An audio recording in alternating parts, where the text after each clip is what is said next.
I'm always surprised he's alive. He's had an awesome life.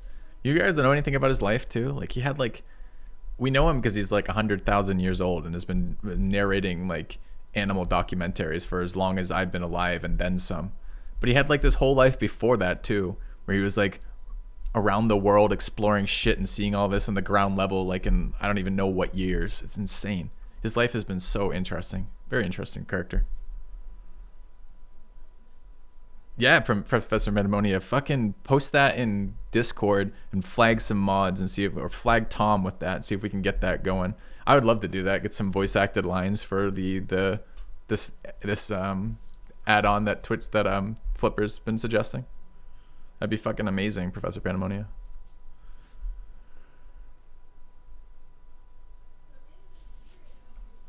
Darkest Dungeon quotes would be dope on the channel.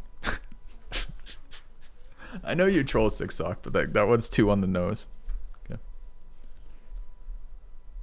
Yeah, just at Tom with that idea, and then add some other mods. You can just add them all. Don't add everyone on the channel, obviously, but just pull in as many as you can find. I feel like making the mods earn their pay today. So, yeah, I don't think we need Hydra. What's Hydra's ability? He fixes. We don't need fixing. What else does he do? He's a big threat, but he doesn't trample, so he gets chumped forever. And what else does he do? He has reach. He blocks flyers like the Harvester. I mean, this guy is a #1 Harvester killer in Magic. Eats that 3/5 Harvester like nobody else. The artwork makes sense too. Like this is a multi-headed, like everyone's horror, right? Like the circular jaws of like a lamprey, but like on the size that looks like a snake that's also like weirdly threateningly phallic and simultaneously has like all these weird sounds in it. The Ulven-walled Hydra. It sounds ancient, mysterious, and evil, right? Like it's cool artwork. It's a cool named card. I just don't know that the text on the card, like what it does, is very exciting. Paid in insults and death? What death has happened, Nobu?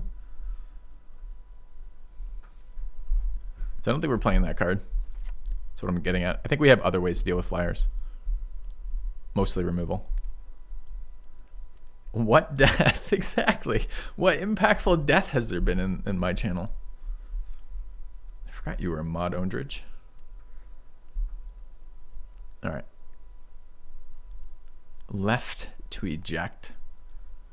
Don't even know what that means. I mean, certainly there were no orc deaths caused by moderators. Although occasionally,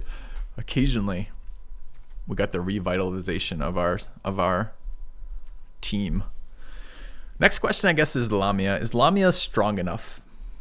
So this card has really gone up on me since the last time I played Magic on Monday, because I liked the idea of putting my escape cards in the graveyard, and I didn't figure that out till much later in the set, which is on me for sure, but I still like the card.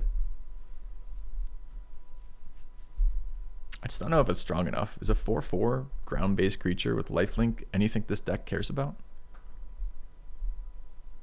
Revitalization? Think how much money we saved the company on hack costs.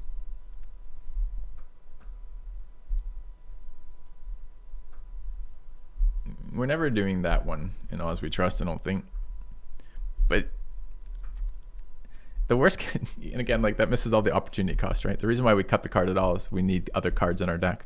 So the opportunity cost is always the comparison, right? Would I play, if I had to play one more card and my options were a card that did nothing or Gravebreaker Lamia, and I had to play one of them, I would in fact take Gravebreaker Lamia, that's true. But that's not the comparison. The comparison is other cards in our deck, right? Yeah, it gets Shade, gets Woe Strider. That's what it does for us. I don't know that I want to play Shade or Woe Strider, though. I mean, I want to play Woe Strider. I don't know if I want to play Shade. Yeah.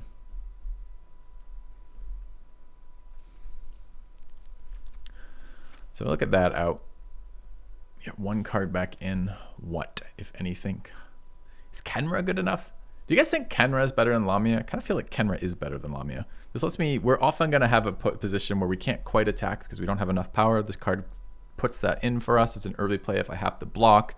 It's a value card if if the game goes late. It's a value card that is quite nasty late game when it brings in a +4/+4 to a target. I like that it's +X/X and not +X/0. So it does actually increase the toughness of your creatures too. So you get better blocks out of it. I don't hate it.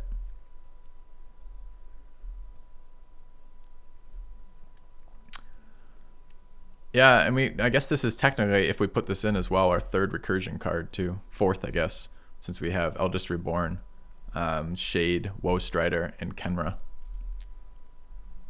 Lamia is trash. It's an enchantment, so it dies to 2 mana. Wait, you think it dies to disenchant in a format that doesn't have disenchant? I don't think that's good logic. 5 mana 4/4 is weak. I mean, 5 mana 4/4 lifelink is kind of medium statted for what you're getting. Clearly we care about the other side of it.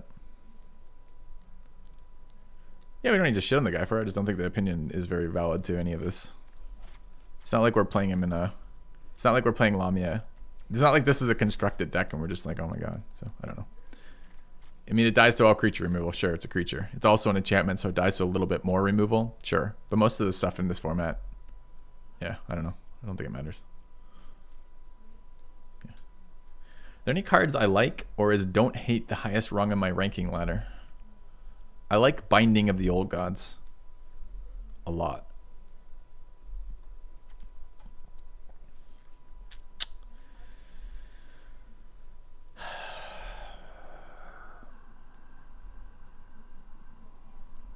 I don't really like this Horn Beetle. Maybe Horn Beetle out for Lamia back in. We can overdo the 2-drops, especially 2-drops that don't do anything. And if Beetle is often just a 2/2 that sometimes is a 3/3, that's really not good enough. 19 lands is a bit much. Lands come last, friend. Lands come last. I don't think we need to play blue. I think our deck is fine without blue. We will flood sometimes, but I'm not sure adding blue really helps us too much versus that. Maybe a little bit.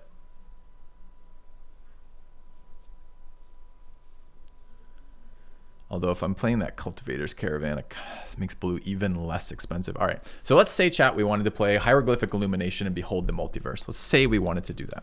What comes out? What are the weakest cards in this deck right now? Snakeskin Veil, but Snakeskin Veil is good in this deck. Protecting Gargareth, protecting Sky Sovereign. Lamia, possibly.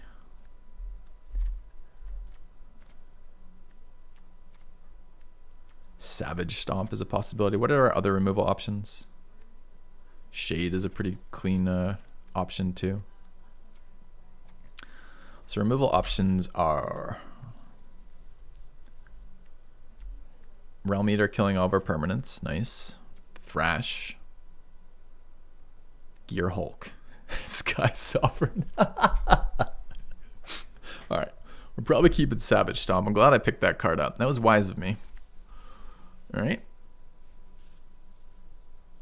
Bantu is a removal option? I don't think so. I guess it can remove my permanents. I guess I wasn't clear. I'm thinking of removal that hits their stuff, mostly, here. I didn't realize I needed to specify that. Just don't play blue? Well, we're talking about that, Craig. There is some, I mean, again, let's think about what splashing entails. Splashing, there's a couple thought processes going on when you think about splashing a card. It goes roughly like this. It goes, will it raise the average power level of your deck? Or will it raise the power level of your deck to splash? If no, then don't put it in. If yes, maybe. Do you have the mana to support it? And is it better than the other cards that you would be playing if you didn't splash that? Which is kind of like question 1, but asked in another way to help you actually evaluate it better. And the answer right now is maybe. We have plenty of blue cards, maybe. Which is why it's hard to answer, because we haven't really figured that out yet. A Ramp Hydra in the... Calling this card a Ramp Hydra is the funniest description of this card I've heard yet today. You are technically right. My 6 mana card does in fact ramp me to 7 when I cast it. But it's also the top of our curve. It's literally the most expensive card in our deck. We're ramping to 7, boys. What are we doing on 7? The same thing we were doing on 6. It's just cute. Okay. So close that leaving blue out for better mana consistency is better. That's my point though. Our blue mana is dirt cheap. These cards are not penalty cards for playing. These are probably my second favorite, or even maybe first favorite fixers of the shock lands. Pathway is, if this is my first, that's my second favorite one for that. A Fabled Passage, which we're already playing. So the cost of adding blue cards is 1 island. So we have 3 blue sources here, a blue source off Caravan, a blue source off Paradise Druid, right? So we're at 5 blue sources without working at it. And card like Behold the Multiverse in particular, I can foretell this with colorless mana. This is a later game card anyways. So a lot of the time, I'm happy to wait for the blue source on that anyways. Binding Binding's the second. No, Binding only hits Forest. I guess Binding pulls Breeding Pool, which is technically a blue source. You're correct, actually. So you're right. So actually we have six blue sources for like free. That creature is a clone. Creature is a clone. Oh, the Mimic? Yes. The Mimic is a clone. I thought you were just like down on clones and you're just like calling him out. This man is a clone. Have him arrested. Feed him to the phallus hydra. He must be gnawed on. Okay. No clone is strong. Oh, do you mean no comma clone is strong because you have ETBs, or do you mean no clone is strong because we're racist against clones on this channel? Puppies, elves, and clones. 3 things we hate the most. I'm probably not playing this card. The strength of this card is it is both a land and a creature when you need it. In this deck, I don't want to play blue only sources because we are a green-black core deck and we want our blue splash to be as cheap as possible if we do play blue. So I can't use this as an island there. I'm going to have to bring in a basic land for Fabled Passage and Binding Tutoring. So although I don't disagree that this card would be fine if we could easily cast it, we have good creatures, we're happy to clone them. I don't think I can play it here.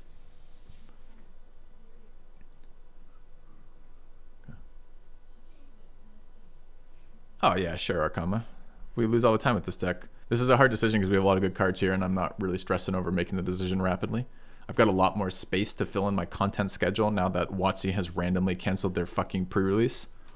So we won't be rushing this draft today for sure. I'm kind of enjoying trolling right now.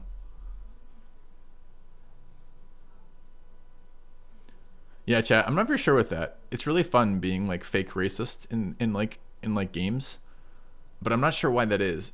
It's kind of just fun to be like arbitrarily like down on something for no exact reason, for like no like valid reason whatsoever. But I can't decide if it makes me a bad person for being like racist versus elves. I think it may actually be a yes, but I might be okay with that too. I'm not sure. We'll see. Do we want to play blue or not?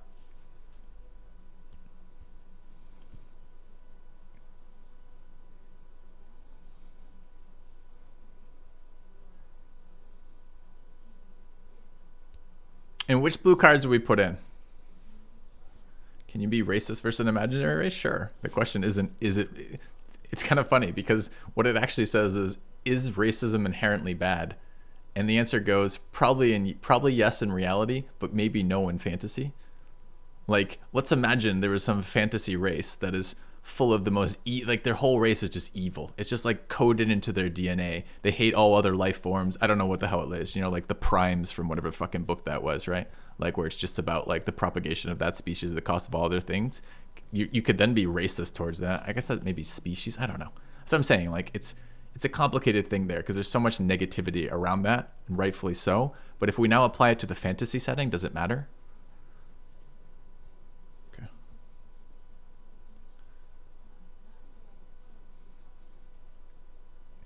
Do we play this? I mean, chat, here, I'm going to put something out here, and it may be just like this is the deck builder in me that enjoys this more than anything else. I think I might play blue because Breeding Pool is a forest. Does that make sense? This is only 2 basic forest though, right? No, it's any forest, no? So like this combination of cards, although it isn't about the source count, which is fine, I might just play it because that's cool. You know, like what a stupid reason. My brain's like, that's really cool. I want to play that. Like I like that. That's the synergy.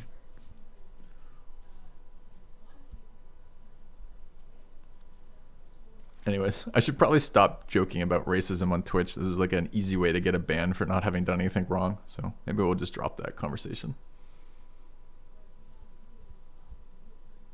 Stomping grounds of forest? Oh my god. We have to now. You don't think I need blue? I agree with you, Nobu. I don't think we need it anyways. But maybe we just play Behold the Multiverse. We had to put an island in for Behold the Multiverse. We could just not put an island in, but then we can't tutor with Fabled Passage. Are we okay with one less blue source? Technically with Binding, we get 4 without playing an island. I think I'm just playing 4 without an island. Okay.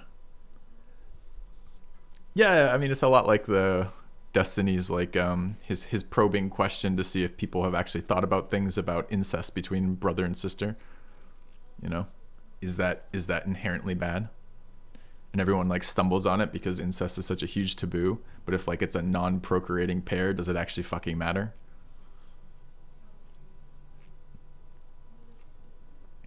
I think I have more than 4. Without an island, I have 4. With an island, I have 6, right?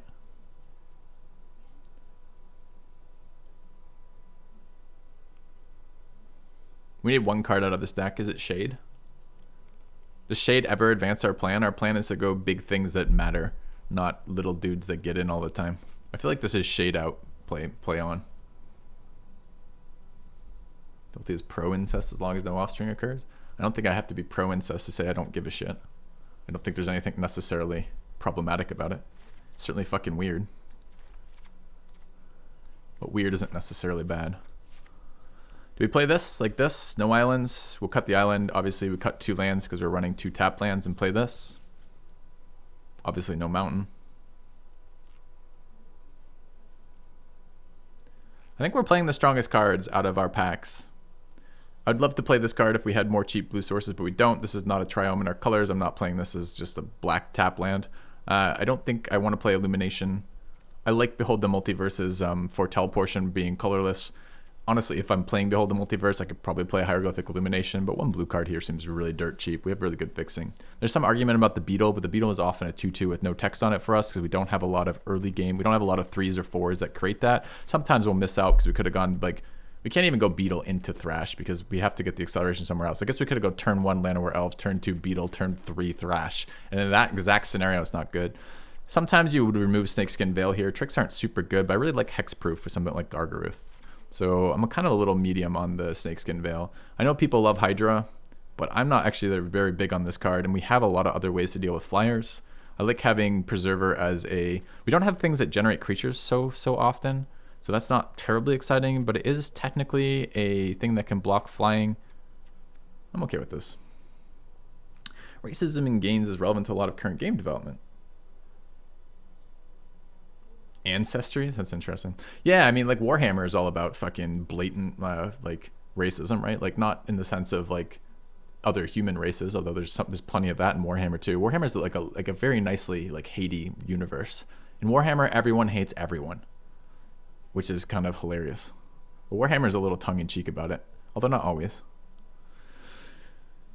All right. I think we play this. Yeah, xenophobia, right? But it's all the same ilk of thing. All right, so we're cutting mountain. We're cutting island. All right, now we have the correct amount of lands. We need a lot of green and black sources. What are our count here? Do we play castle here? I think we do. I don't know how to count this card. It's 4 adds 6, so it's +2, but it only adds green. Okay. Fear of other. Yeah, that's not bad. All right, so 6, 7, 8, 9 black sources. It's pretty good. 3, 4, 5, 6, 7, 8, 9 green sources. So this is 9, 9, 2, 4, I think. Could drop a black source and go up a green source for early game. Our Mana Dorks produces green or black, produces green or black, produces any color. I don't hate that. All right, so what does that look like?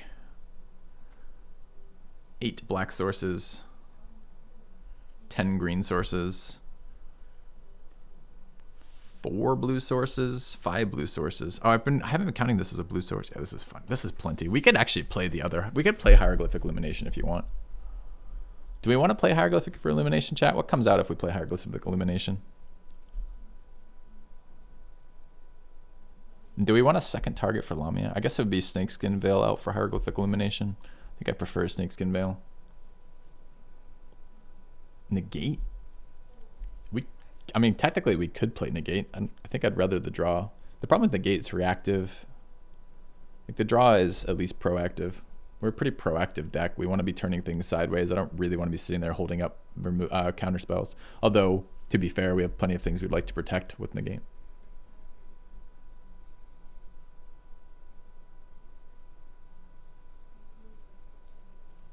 I don't think we get value out of Castle.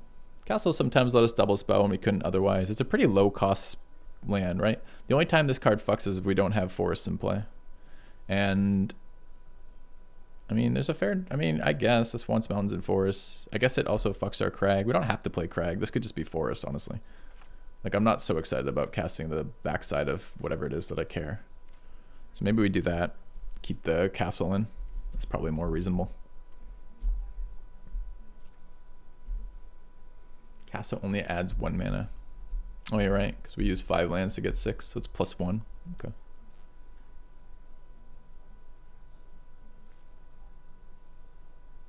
My double spell has to be for exactly 2 green creatures. Yeah? Or +1 counter on Preserver, right?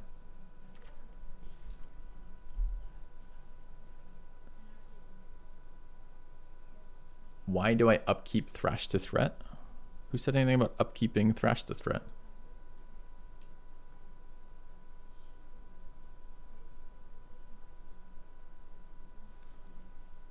I don't think it works for Preserver. Pretty sure that's a creature ability.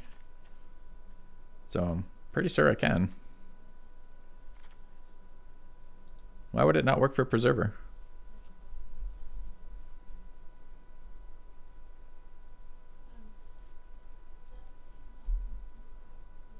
It's not an activated ability? Does it specify activated?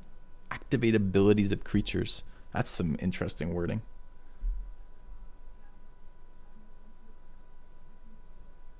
Yeah, sure. Wow, we can start the bet now. No problem. All right, bet started.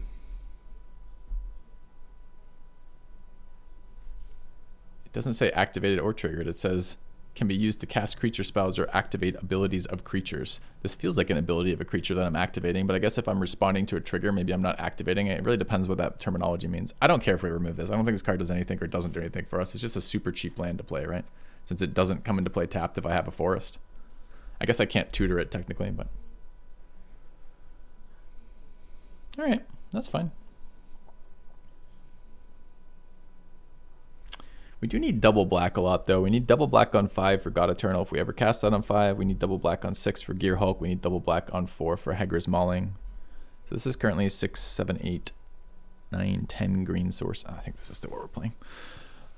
All right. We happy with this, chat?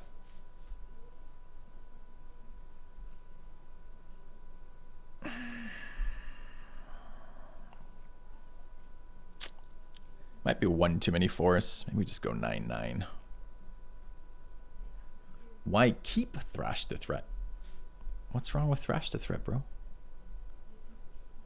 This is the second time you've asked a question like this, and the way you phrase your questions is really bad, Augenholland, right? Because the way you phrase them almost always gets interpreted as backseating, right? It's like, I think I have a better idea, but I'm not going to present that better idea that you can engage with. I'm just going to ask that question. And I don't think you mean it that way. I think it's just the way you ask these questions. I'm playing Thrash for 3 real reasons, right? The first is I like 4 drops because I have 2 mana acceleration. The second is I like removal in this deck because I don't have a lot of it, and spot removal is good. We have the creatures to support it, like big creatures that can use Thrash to remove it. And the fourth is Thrash is the third is rather Thrash is a green card. It can also be a red card, but it's a green card. I have plenty of green sources, right? And then finally, we have some cheap red sources. So sometimes we cast it as a creature. It's just pretty unlikely. The backside of this rarely gets played in our deck, but it doesn't cost us anything to do it. We need removal, and it's a green card, so we can play it.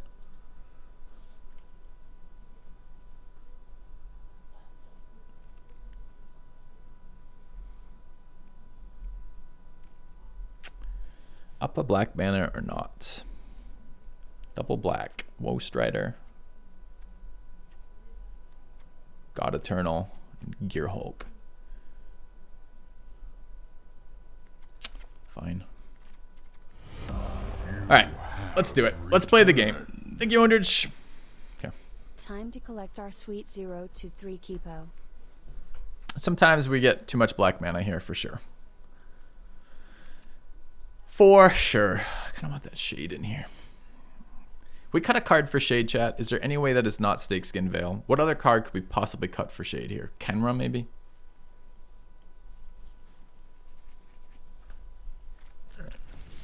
All right. What are we calling this deck?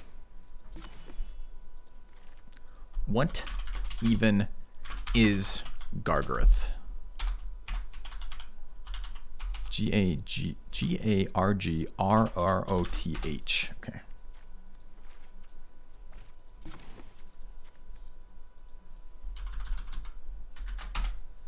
Okay. Not 6 mana ramp. Excuse me?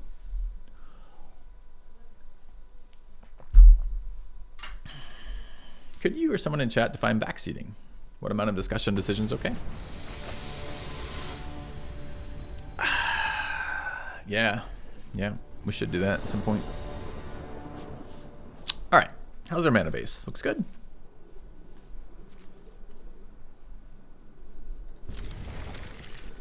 Okay, so we actually have the mythical 1-drop into 2-drop into 4-drop with colors for it. So we can cast Threat as a 4/4 this time. I was actually thinking I'd go 1 into Cultivator. I actually could. I could go 1 into Cultivator. Cultivator, and then next turn Threat and attack with the Caravan, which seems okay too. I think it's actually better than the 2-drop. Okay. Alright, let's take a look at what that looks like. I need a red mana next turn, but this shock that in and probably not have to shock that in. So this is Forest, tap out Cultivator, call it their turn. Okay. So discussion of plays is always fine. Especially post-fact. I don't like being told what to do is a good thing for backseating. So if you find yourself just like in general giving me a list of commands in chat, like tap your green, attack with your creature, pick this card, you're probably pissing me off and not what you want to be doing. I don't want to, the backseating is like you're driving and someone's like clenching their fucking fist, stomping the pedal and being like, oh my God, I can't believe you made such and such a decision. We don't want to be in that scenario on my stream, okay? No.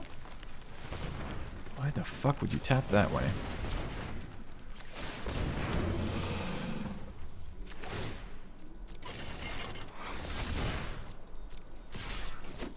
Okay.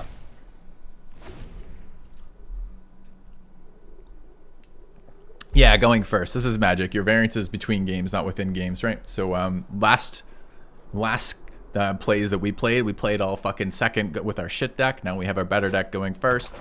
It's perfect. All that variance. All right, what am I doing here? He's got blue, so black, blue, past turn. I've got 1,000,000 power on the board, although I can't keep both my 1,000,000 powers together. I think I would like to play around a sweeper here. The Languish in particular. I don't want to put Brontodon on this board, is what I'm saying. So my other options are Kenra as an ETB. If it dies, it's fine. Or Paradise Druid as Acceleration. If he does wipe our board next turn, of course, Paradise Druid doesn't help with that. But if he doesn't, does getting to 6 over 5 matter? We're currently at, we're going to get to 6 anyways if he doesn't wipe the elves. I don't think I need to put Paradise Druid on this board. I don't mind Kenra dying. I don't mind Kenra getting countered. So I'm going to open with casting Kenra. I'm going to pump the elves and crew the caravan. I guess I wouldn't. I guess I would pump the 4/4, wouldn't I? And crew off these if it resolves. That's fine. Your opt is approved by the approval process board here. Black, open. All right.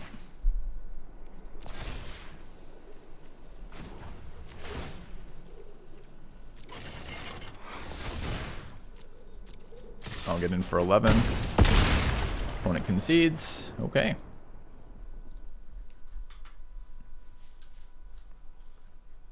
All right. So that's why we play a cheap red mana source for our 4/4, because sometimes we get to do things like that where we get an accelerated 4/4 on going first and win the game with it. But a lot of times it's just a fight spell, and that's okay, right? And this format is very much like that. Because the power level of the cards are so high, when you get accelerated plays off that fit together nicely, your deck looks incredible. And when you have the other side of it, where your opponent, he had a little bit of a clunky mana base, maybe not a turn 1, turn 2 play, you're in really deep shit versus that. Yeah. Did I answer the question about backseating enough that we understand that? And did I answer your question? Who was it who was asking me about the Thresh threat? Augenholland? Did you guys both get your questions answered to a point that you guys can interact with that? Yeah.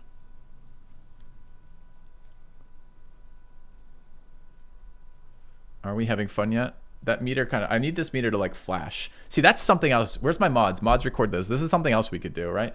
We could get like a text trigger that could come off of things. Like if I'm like super fucking salty after like 4 in a row, like we could have chat like start like flagging that channel point command to see something pop up with some like text like that. Okay.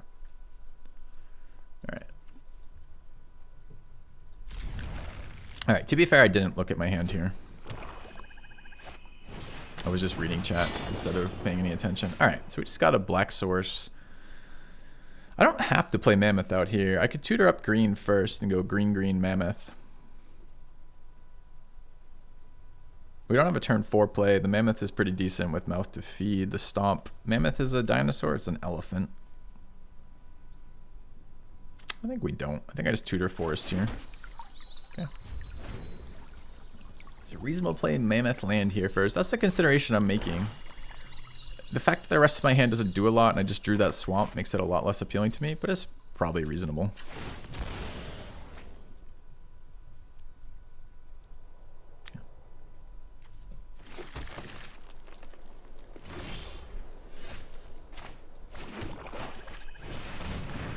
Probably our Mana Dork dies here, which is not particularly exciting.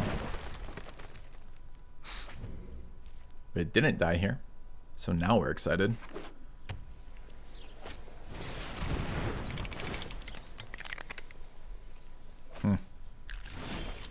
Another land is actually really good for us. It means next turn is Sovereign, assuming he doesn't remove our Mana Dork. I could just drop the 4/4 again. It's the biggest threat I can put out here. Turns our guy on for 2 mana next turn too. Although I don't know if that matters. I hate removing her. And we have other removal in hand. Alright, fine. Fucking fine. Alright. Did WotC really cancel pre-release? Yep. They really canceled pre-release. Wasn't WotC's decision? I mean, we can pass the buck up, I guess. It wasn't really Hasbro's decision. It was just whoever the fucking CEO of Hasbro is. I feel like at some point we're missing the point, though, if we're willing to give the entire company of WotC a pass. All right. So now I just blow up the equipped thing. This is worth 2, so we're on 6 mana. Can I do anything with the last bit? I'm not developing Mammoth as a tap creature, so no. So I guess we're just going to end up with green untapped here. Is this a dino? It's not.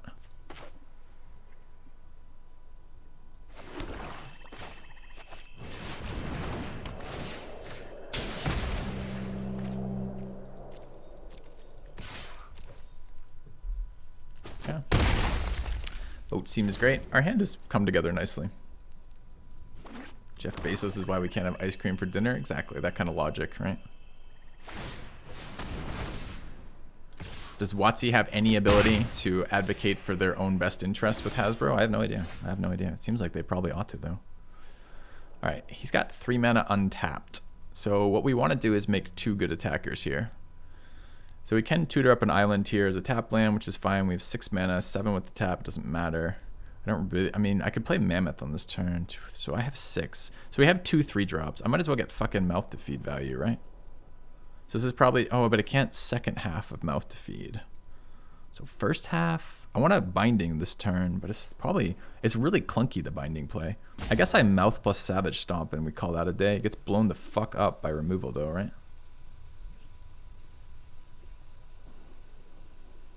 And that play really screams removal to me. So maybe I Savage Stomp post-combat.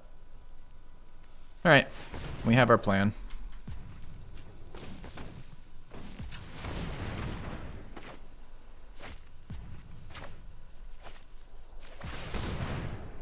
This is good enough to crew our boat.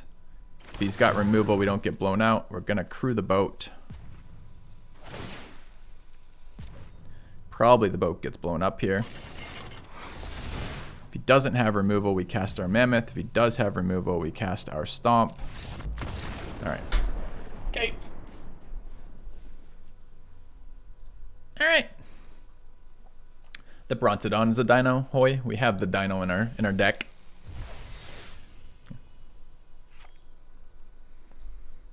Alright.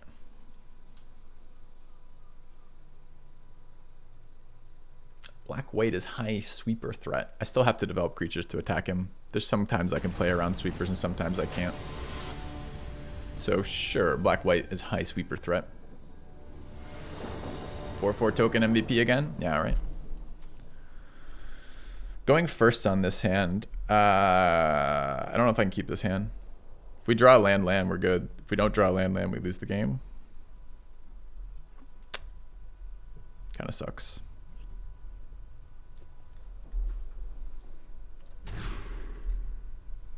Oh, punished. Okay. Alright, we have green source, black source. Gargoth on 5 if we hit green land. This is probably a goodbye preserver. Okay.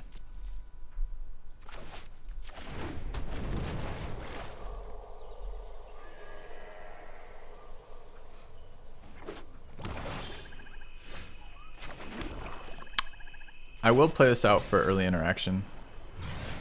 It's a little bit annoying because I have very valuable cards in hand and I have a thing that puts a thing in the graveyard to recur, but I don't have a turn 3 play or a turn 4 play right now, so I don't hate getting ahead in life to get some value out of this.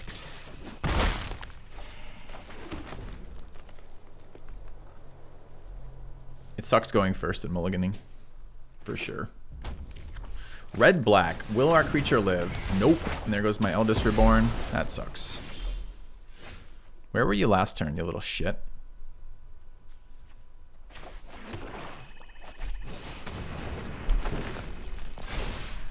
It's a pretty solid answer to our plays so far of the Elspeth's Nightmare. It's going to 2-for-1. I can't even Gravebreaker next turn. I'm going to be forced to Gargareth because if I have Gravebreaker, I lose the graveyard value, and I lose graveyard value anyways because it's exile. So I don't have the graveyard count to resurrect my Shade, for example.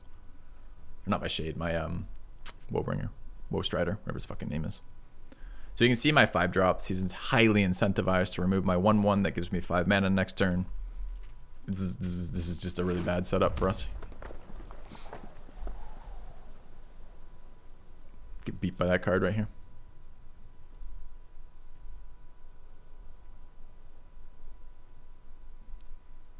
I mean, it's worse too because I don't even really have a decision here. Playing this card into that card is fucking stupid.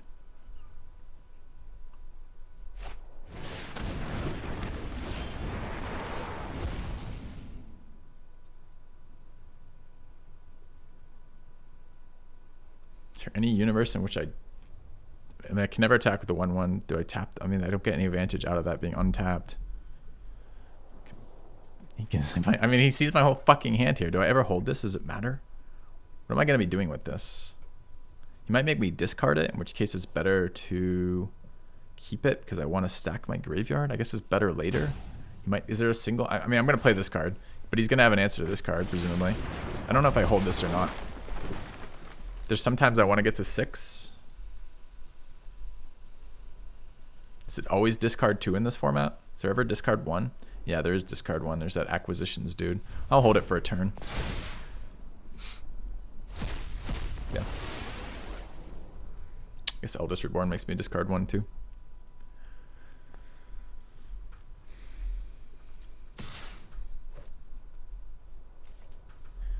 So I'm going to let him hit us with this damage here. There's an argument for blocking, so I get the immediate value out of Gargareth.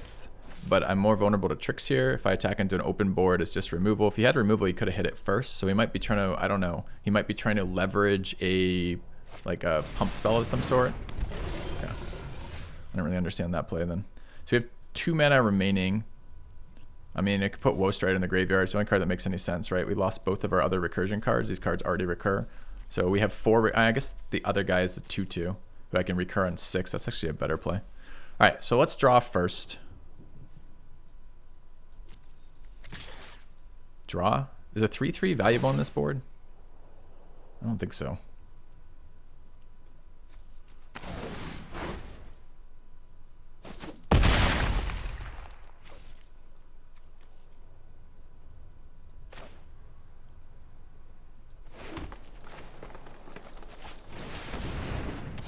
We'll 2-deck Kenra to the graveyard.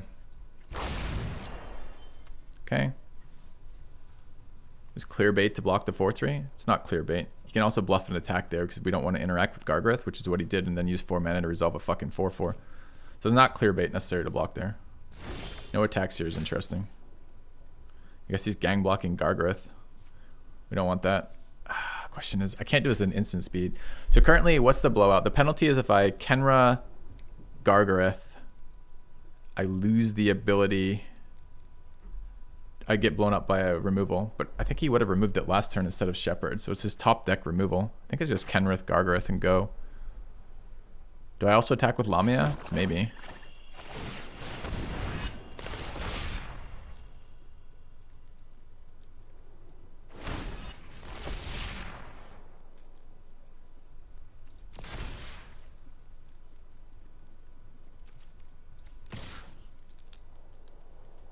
I like this. I'm not going to feed it to the Phoenix, so I like this better next turn.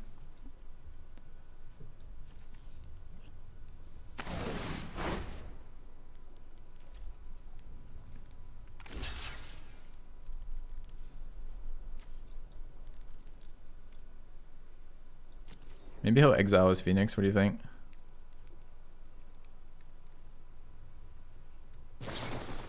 So he did have a pump spell. So this is maximum reward, huh? 4/3/3. Although the gang block punishes us. I wonder if I should have swung with the 4/4. Yeah, that's fine. The reason of not attacking with Lamia is he's at 12. He can either chump the Gargareth with the 4/4 or just not block the Gargareth and take the damage and eat the Lamia with the Phoenix. Because the Phoenix recurs next turn. It's a 4-power creature. So if he value blocks here, then I'm just giving him a free creature that I want.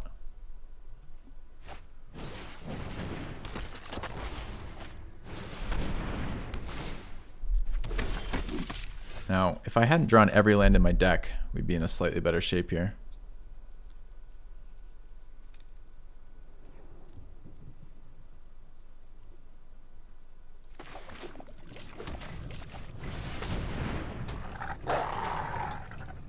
None of these are menace, right? Okay.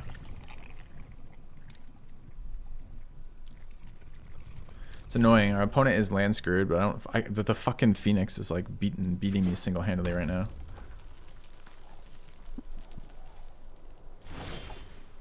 It's a card. I don't have any cards in my graveyard. Exiled every single card thus far.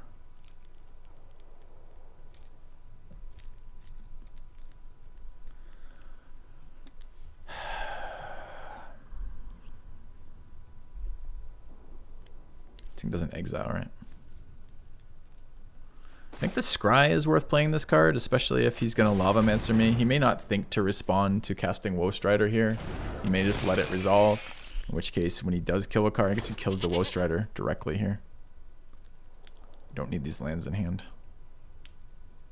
But I can't attack on this board still, right? He's just eating my 4/4s for free. The moment I draw fucking removal, I can attack into this, and then I can kill the Phoenix Egg. But I can't do that right now.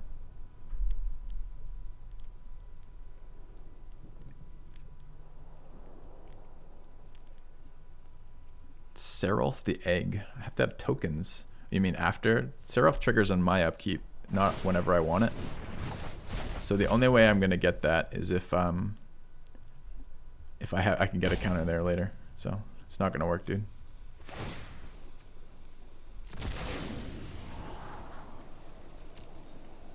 Card would have been nice. Is that card good enough? It lets me start attacking with Lamia, I guess. But if he has this thing open, which he might.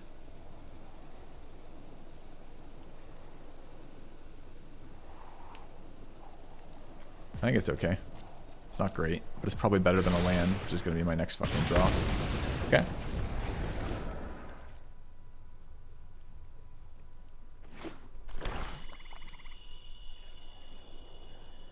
I mean, there is an aggro line where I attack with Lamia anyways, so I don't care about the value trade if he takes the damage. And certainly we're getting punished now because every card we drew was land. But just getting max value out of Gargaroth on a flooded hand where we went first and mulliganed is sometimes useful too. So, I don't know. I mean, in retrospect, it's turned out poorly for us, but I'm not sure that has anything to do with what we've drawn. Bye-bye. Dude, is that another exile? Wow. Every card he has just exiles. Okay, here we're actually in really nice shape because we're going to go after this 4. I'm happy trading Catarid with anything at this point, so we're gonna go all attack here. Him being tapped out is super nice here. He probably blocks Lamia with the Phoenix as he assumes it's a value play. Yep.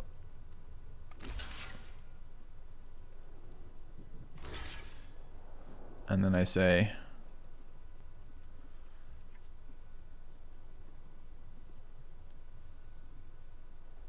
see, his block should be different here. He shouldn't interact with the Lavamancer. He should let Chandra take 1, and he shouldn't kill my Catarid. Yeah, it's a much better series of blocks.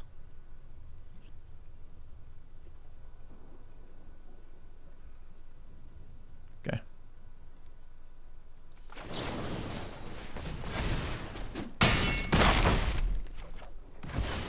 All right, let's do this thing.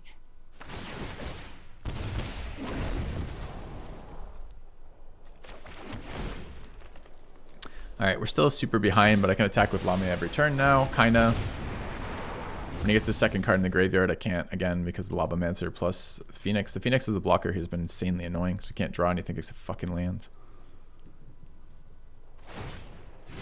Hope it's not too hot for you.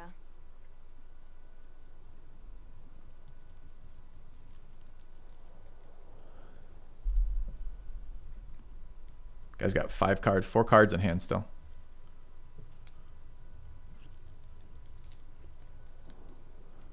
I assume we get valued out from this flood. This is why we have the multiverse card in here to help with flooding a little bit. So he can block with Phoenix and ping Lamia with Lavamancer. I know, that's the conversation we just fucking had. I just said that out loud moments before. It's good you chimed in at the same time. Alright, that's more interesting though, because now I can draw some fucking cards, maybe get out of this board.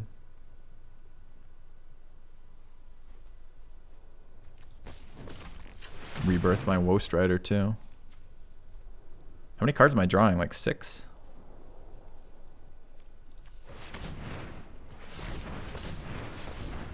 It's 5 to cast this spell. Okay.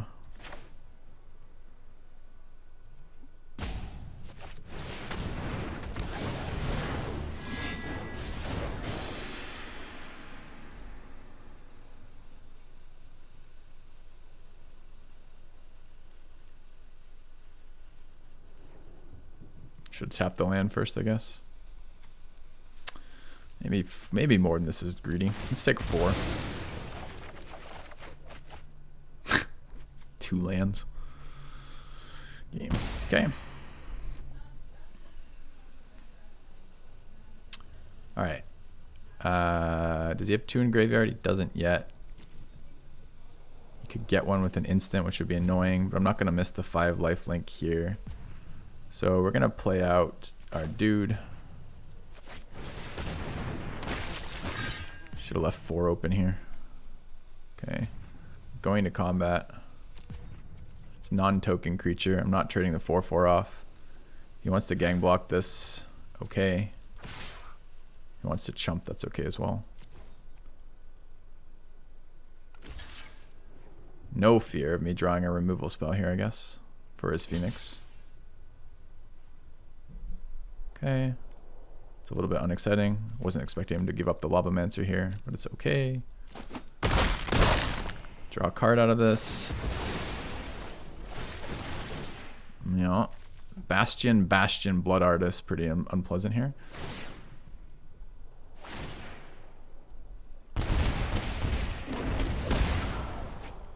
Okay, we get rewarded. Yes. Okay, search your library for basic land card. Put on the... Okay, basics. We're going to pull a forest and kill the Phoenix here, right? As I said, our opponent gave us no respect for a removal card at all.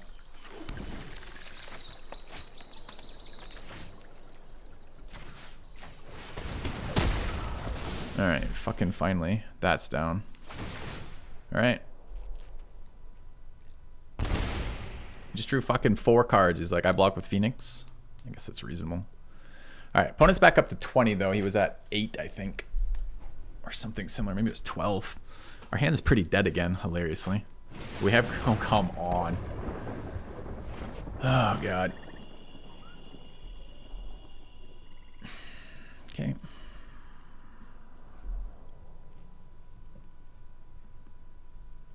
Can you escape at instant speed? No. It's still casting the creature. You can just cast it from graveyard. Utterly is the best way to destroy things.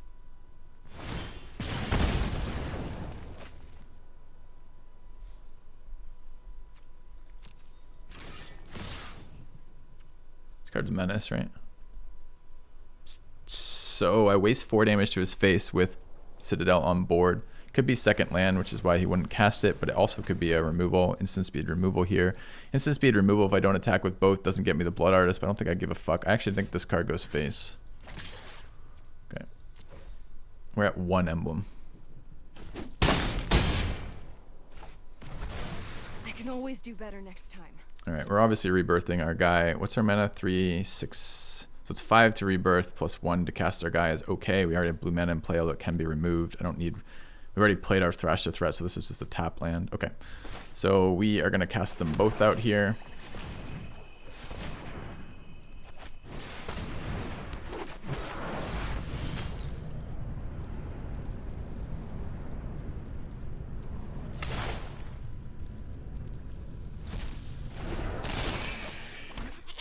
Okay.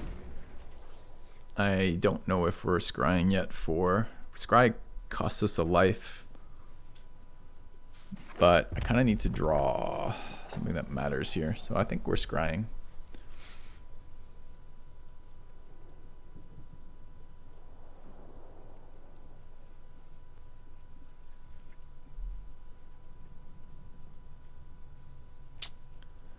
Looking in his graveyard. Guy's got a powerful deck over there. Opened a bit slow when he was mana screwed, but had the recurring, like 2/4/4 fucking flyers up there. 4 power flyers anyways. Okay.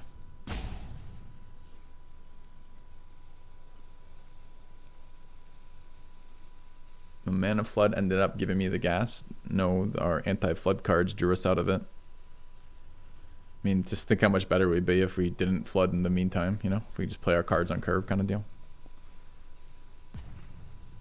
Opponent's at 1,000,000 life though, so Bullets to Citadel is terrifying. Guy's got Massacre Worm next. Okay.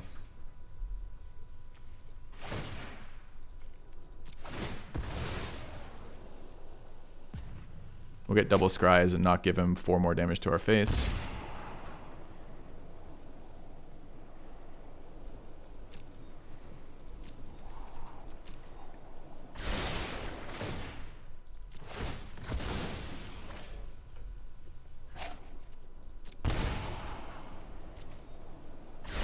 Okay.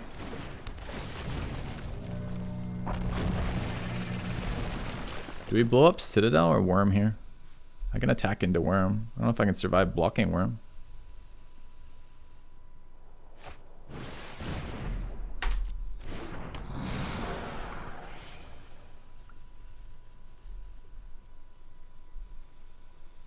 I mean, so far he hasn't played any cards off Bolos' Citadel though, and he doesn't have any blockers here, and we can do 1,000,000 damage to his phase. I think I just blow up Worm here. Citadel kills me after 2 more damage. That's not how Citadel works. Citadel requires you have 10 non-land permanents. Do you see 10 non-land permanents? I see 5 non-land permanents counting Bolos' Citadel. Okay.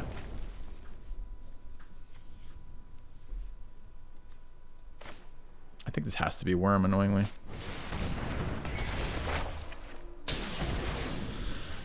Alright, so there's a question. The question goes, can I afford to trade life with this guy? I mean, I'm taking 1 for fucking turn. I mean, the drain is so real on this right now. Do I have to hold my 4/4 black back to block at the shade? Or can I swing with all of them? Fucker's at 20 again.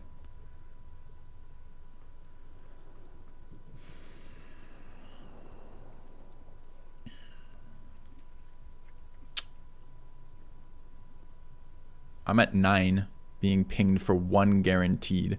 I think I just have to. I think I have to hold the blocker back. I don't think I can take 3 to the face right now. It really sucks.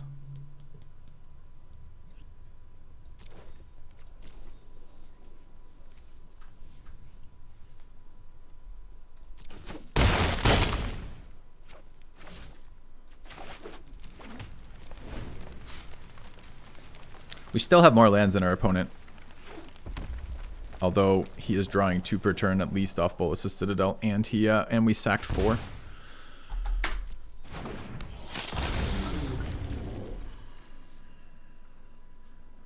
It's a blocker. Jesus Christ, the strange synergy.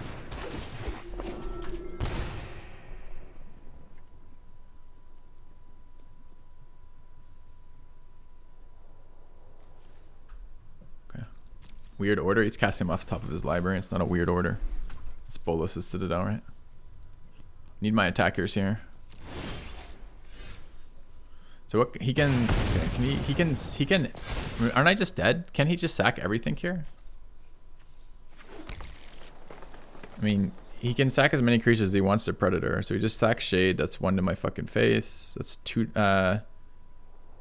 to my face. Sacks the Ayara, it's 2 to my face. That's 4. Sacks the Blood Artist, that's 2 to my face. It's 6. I go to 1 and I die to Emblem next turn.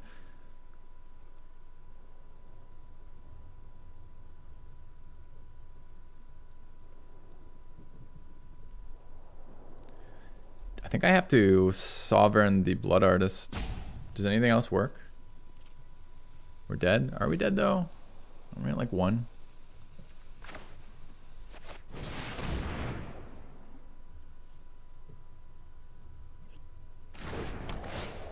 So now I force him to either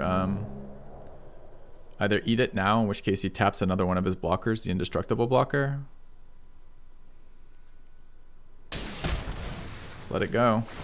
Scary.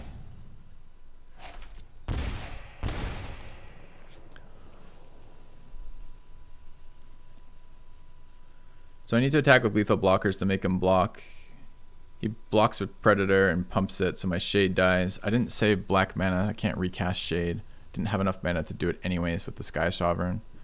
Could attack with the other 4/4. It's not very relevant though. I guess 4 and 5 and 4 is 9 either way. Can recast the Woe Strider later, I guess. I think this is attack with both.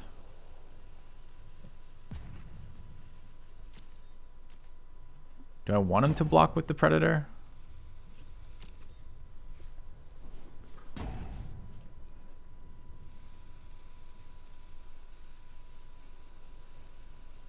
I can't attack with all 3, right? He chumps, lives. I don't even think I can attack with 2, really. Maybe I can. I think I just can attack with Bontu here. I think if I attack with 2, I'm dead, right? He just takes the 5 off Bontu, blocks the Woe Strider with Predator, pumps it, and then swings back with 2, and I take at least the damage. I think I have to have double blockers back. This is at least Menace, so he has to double block it. I think every other line I'm dead here. I mean, I'm pretty dead here anyways, but there's a chance I win here. This also doesn't double pump the Predator. I mean, maybe with that logic, I have to attack anyways because he still keeps his attackers. It's just I don't think the second attack does anything. Maybe the third attack does. So am I dead on third attack though? Because I can't yeah, I'm dead to the crackback on the Predator being a 5/5.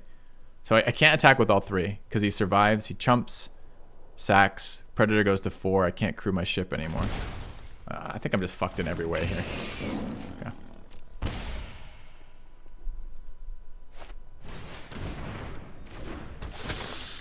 Okay. Guy has Loris to recur Blood Artist. I mean, alright. I think we gave ourselves as many lines as we can. I actually think we were fairly competitive in that game despite flooding like a motherfucker. There was some decisions. Crewing, no attacking. Well, if I crew that boat, I have to have one of my 4 power creatures, either the Woe Strider or the 4/4 untapped, right? I have to get damage in. I made the best attack I can there. I think I'm fucked pretty much regardless. Attacking with that to kill the Predator seems like a better line. All right. That is the definition of stupidity, right? Since my Sky Sovereign can't attack that turn, so I can't kill the Predator. The Predator always is going to be indestructible because that card is not just a 3/3 flyer with no text. It is in fact the 3/3 flyer with quite a lot of text on it that is directly impactful to that board state and super impactful to it taking 3 damage at a predictable sorcery speed that he can react to by sacking, getting +1/+1, and becoming indestructible. So if you do wish to backseat my plays, which you really aren't allowed to do on this channel, you are willing to discuss my plays, I would like you to at least have read the cards that you're discussing I do differently with them. That would be my number one ask.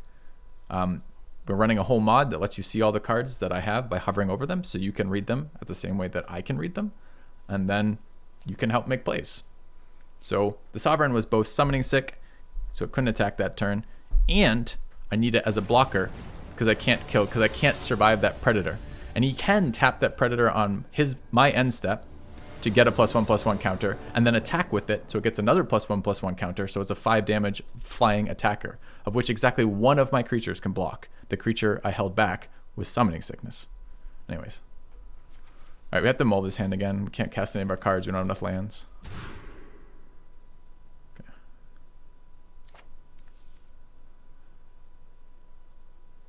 Actually cast that. Cast that too. Is this Lamia? Fucking card do we get rid of here, chat? Gravebreaker builds this value.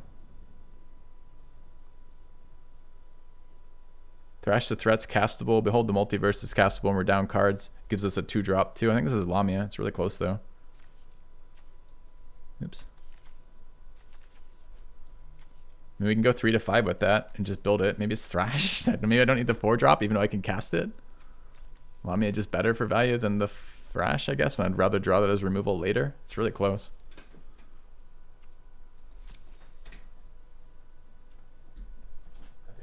Something. All right.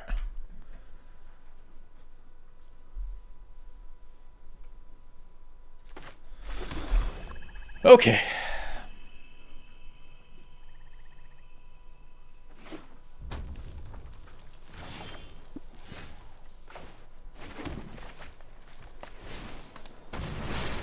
Do I have pets? I have chat. I don't need pets. The answer is no. I mean...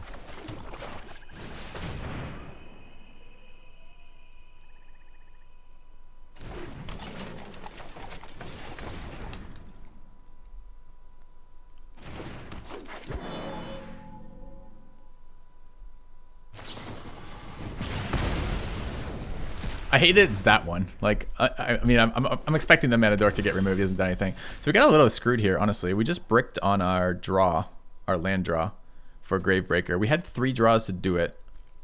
So I was kind of expecting to have our last mana by here. So we've got some options here. I can play out the Paradise Druid. It is indestructible, so I will get the mana next turn, or hexproof anyway, so most of the time I get the mana. I could behold the Multiverse for a little bit better use. I mean, I guess I can do both, because this is now a 2-drop. I guess that is the play then. I was thinking this was 4 still, so we'll just play the Paradise Druid. Pass. I was thinking I was going to maybe do this to dig up lands. I could have main phased that to dig up lands. Would actually have been okay, so I didn't miss my land drop. That might have been better. Phoenix. That is an annoying card right now, for sure. I need the land. Do I also want Seraph? Seraph will get rid of the egg. So I guess I do.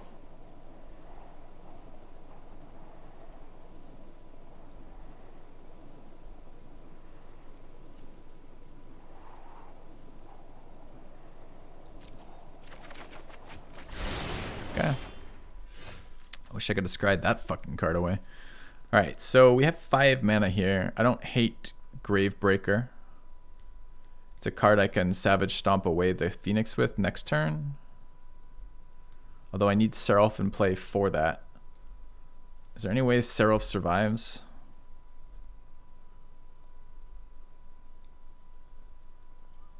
Is there any way I can attack him with the Caravan and have mana open to Stomp? Which is no, right?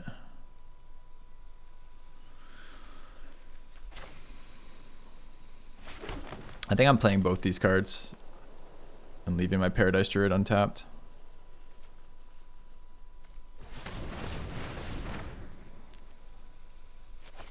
Problem is this card almost always gets removed. I could tap this and attack with the 5/5 at least.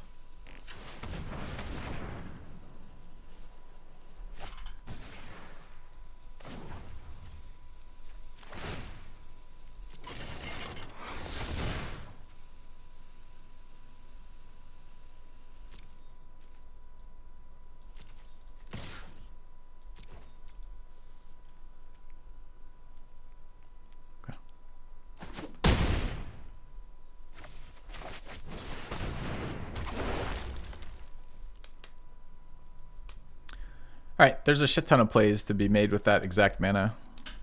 I think Gravebreaker later is fine. I'm a little worried Seraph gets removed here and it's my best card to deal with Phoenix. Yeah.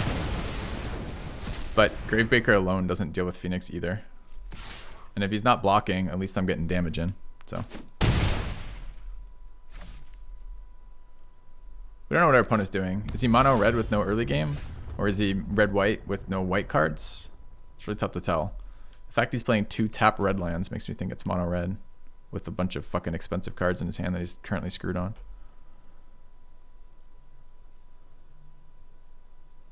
Do I just get in for 8?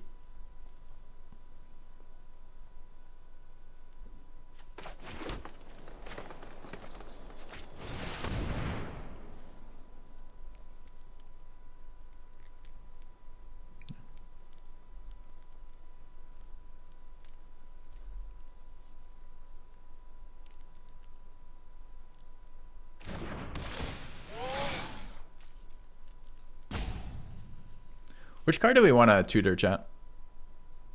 The value play off of our Woe Strider with 1 card in graveyard. It is a recurring threat, can be exiled, or do we want Kenra? I think I want Kenra as a 6/6. Or as a 4/4 that gives me 4/4 on cast rather. Alright, we're gonna crew this up. Okay. And I'm gonna get in for 1 million.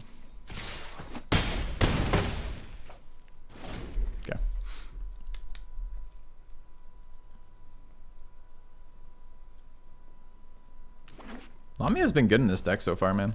Twice now. We've gotten pretty good value out of it. I think I've been sleeping on this fucking card.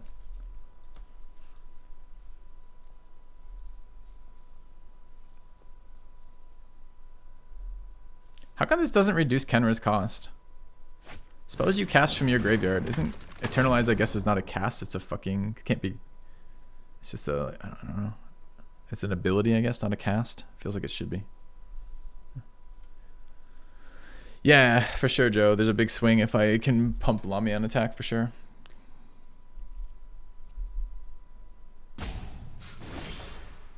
Passed with 1 million open mana open. That sucks. 5 mana red. What can he remove? Looks like he can remove everything.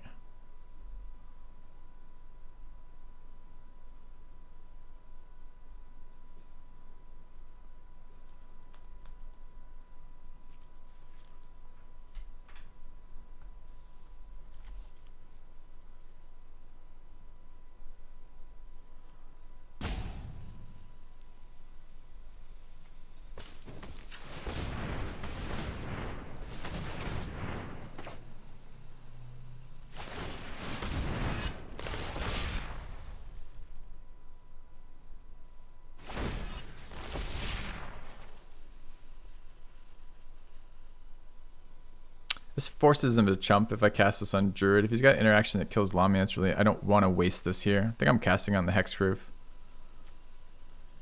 Just 6-5 with that.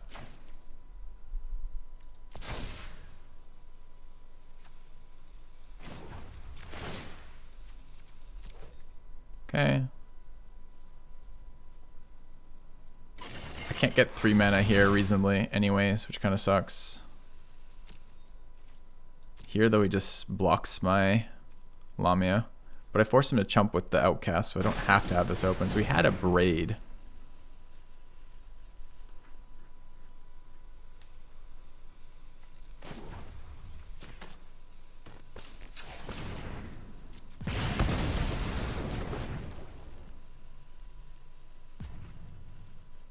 So he's gonna get the fucking dragon counter here.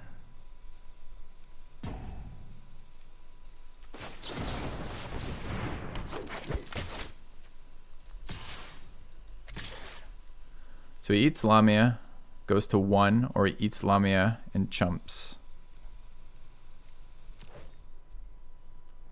I think I have to attack. He always gets the dragon. I need to either get him low enough I can go wide around him next turn, or I need to make him lose the value engine.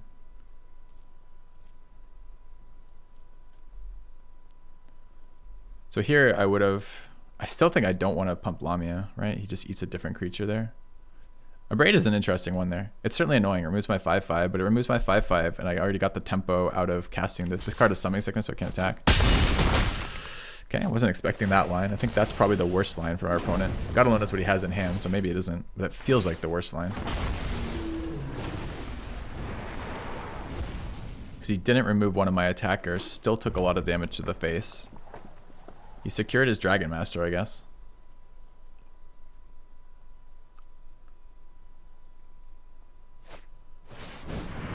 Well, am I gonna die? It doesn't look like I'm dead. It's a lot of damage. They do double? So I take 10, go to 10? Are we worried about 10 damage out of this? There could be an Ember Cleave here. So what happens if it's Ember Cleave? So this is 5 then. That hits me, that's 10, and we just die. If I chump it, does it matter? It tramples. So let's say I chump here. Does this matter for the math or on either of them? So how much damage did this card hit me for? 5. It hits me twice. This card kills me alone with Ember Cleave. If I block it, so this card does 20 damage with Ember Cleave. If I block it here, I take 18 damage and I'm still dead. Am I missing any math there?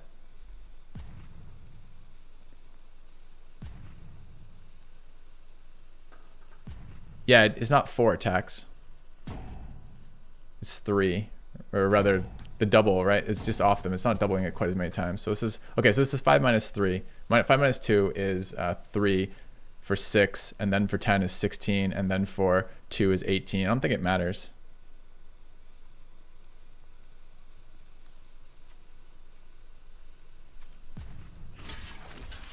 I don't fucking know, man. I can't do the math in this time. Like I'm like struggling with that. It's got to be like Cleave is terrifying. It is Cleave. So I'm blocking the most value I can possibly get out of here. But I think it's not enough, right? Because this now hits me for. Okay. So I didn't block. I was dead. But I think either target was an equally good block. Okay, tough game. All right, I really would like to work through that math again, so because I was fucking that up so hard. So the part that was screwing me is like it's double damage per instance of damage, and double strike with trample is 2 instances of damage. So the Phoenix alone becomes a 5/4 that hits me for 10 on double strike on the first strike, and 10 on the second half of that for the regular damage, right? So. And with trample, none of that matters. So it's just 2 either way. I think the correct block was on the 1/1, right? Because the 1/1 is doing 2 damage. If I'm only ever blanking 2 damage off the Phoenix with the Preserver, then it makes no fucking difference if I block the 1/1 or the Phoenix. Because the 1/1 does 2 damage. And at least I eat the 1/1 there. So I think that was a misplay on the block. Although I think a good read to block. Because if I don't block, I die there and I still kill him on the counter swing. So thank you, Nightpie, for the 18 months. I blanked 4 damage from the Phoenix. I don't think I did blank 4 damage from the Phoenix. I believe I blanked 2 damage from the Phoenix, right? The Phoenix does 20 damage. How did I blank 4? So it's 5. Okay, that's what I'm saying. It's so fucking irritating with the double stuff. So the Phoenix Because the Phoenix is doing double. Would I still have died if I blocked the 1/1 then? Yeah, because the Phoenix does 20. Jesus Christ. How is that so hard? It's because there's 2 doubling instances. All right, fine. Fine. We blocked correctly. We got there without meaning to get there, because I certainly didn't get that evaluation well enough. I'm just like, I know the max I can get is 2 out of the 1/1, and I can maybe get more than the max of 2 out of the Phoenix, but I'm not sure. Yeah.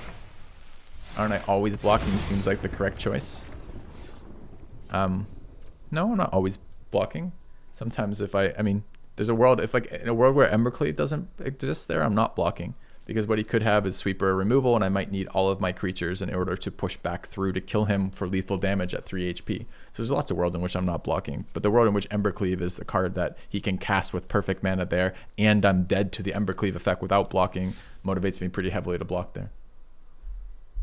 Okay.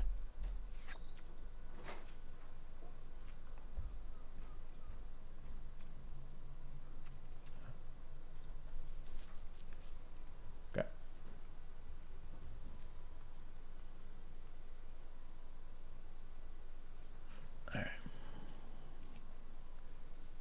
Maybe chat can tell me what the best play was there. I found that line of play confusing for the amount of time I had left there. Maybe it shouldn't have been confusing, but I found it confusing. 2 attacks, a +1/+1 being applied to that creature, plus 2 attacks, plus doubling of the damage was kind of a complicated series of things. I would have liked to have looked at that on paper and just like thought for a second. All right, no black mana here. We're going first. We have a mammoth. I think this is fine.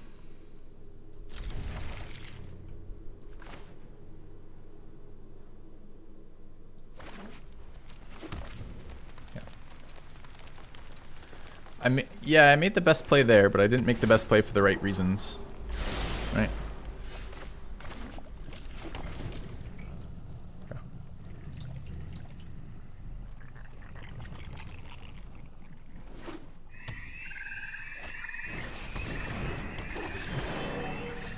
We drew our other double black. We still don't have a black source. That sucks. Okay. I mean, we read the Embercleave. It was just like couldn't fucking do the math with the Embercleave. Oh. It's a black source.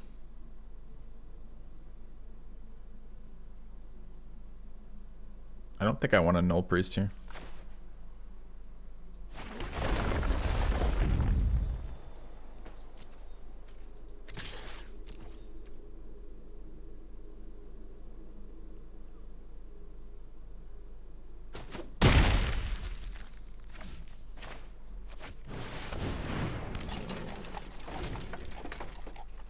Caravan here because I want double black very badly. If I could draw black source at all, untap black source, I just remove the Realm Eater before it blows up all my shit.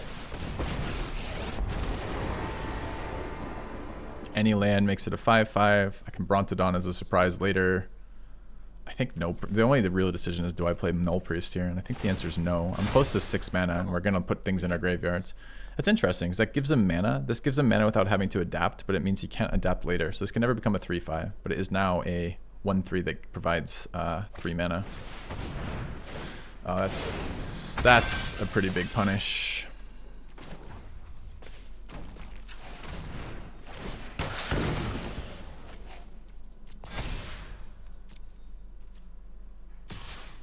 That's interesting. He doesn't care about his Planeswalker. Oh man, he just got fucked.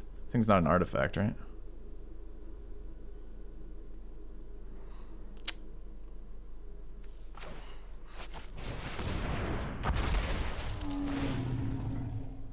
So getting a little land screwed here. Color screwed for sure, but also just total land count. Drawing another 5-drop is pretty unpleasant. Okay.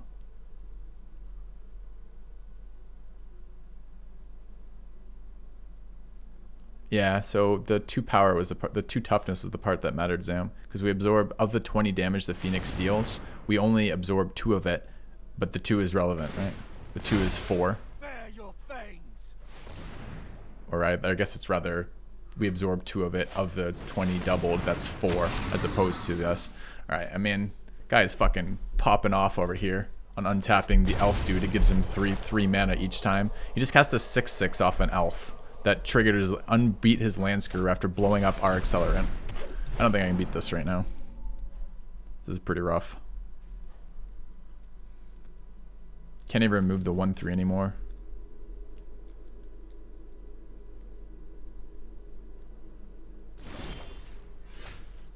Missing black source.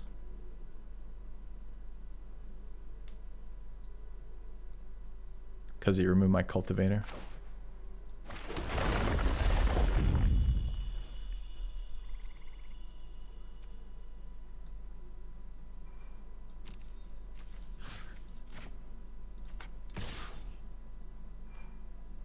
Do I ever attack with Bronted on here too?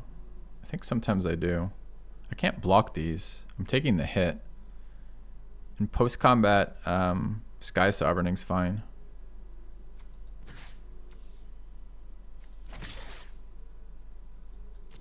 Okay.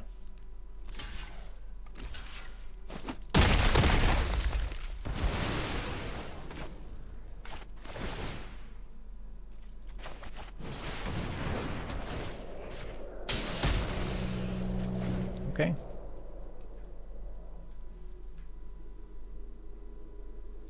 Yeah, exactly. That's what I was doing, Zam, too, right? Is that he's attacking it for 20. My blocker absorbs 2. I'm taking 18 either way. So the 2 that I block seems equivalent to the 2 that I don't take off the 1/1 Dragon Summoner. But I've already done the doubling, right?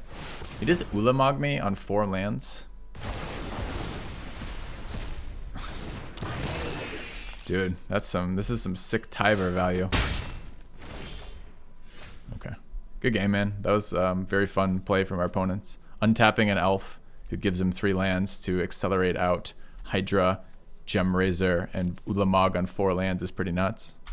It's a sick combo. I mean, that's the type of things you'll see in Cube, right? So, okay.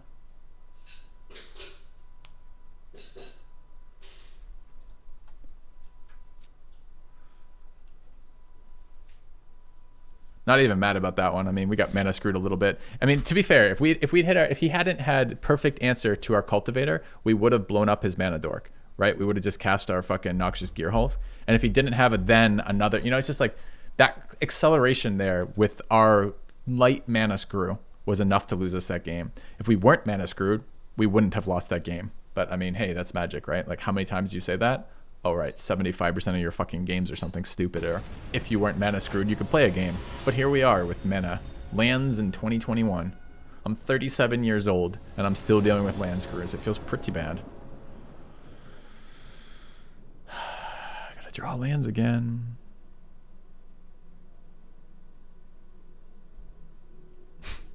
This deck is gonna now take its 3rd loss, right? I'm either going first and mulliganing for the 3rd time on this playthrough with exactly those options, with an accelerant in hand and another 2-drop. Problem is our 5s aren't super impactful, right? Like, we'd have no 4s, no 3s. This card is dead right now. I don't know. Land screw, land flood. Yeah, exactly. Always those combinations of things. I'm not sure that...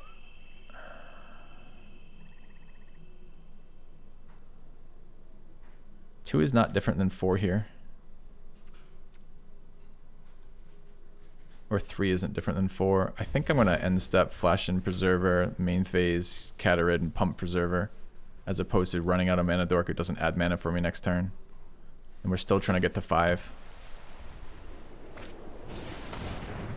Okay. I'd love to ambush that, but I'm not going to.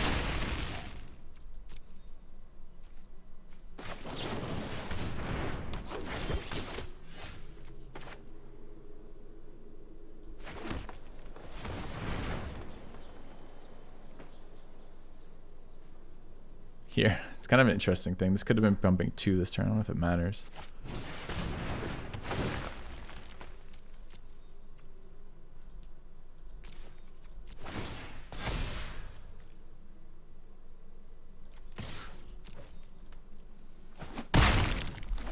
Okay. Eldritch Reborn not looking great in this hand. Currently have black mana off the Carotid. I'm not sure the Carrotid's gonna be alive. That's fucking fine. I don't give a shit about that. Alright. So land here is basically the best draw we could have. Otherwise, we're gonna have to start getting cute with fucking like Kenra over here. I'm not gonna ever get good value out of Eldritch Reborn. Could do it now. God Eternal's a big blocker, but I have nothing to sack to it. It does turn on Carrotid next turn.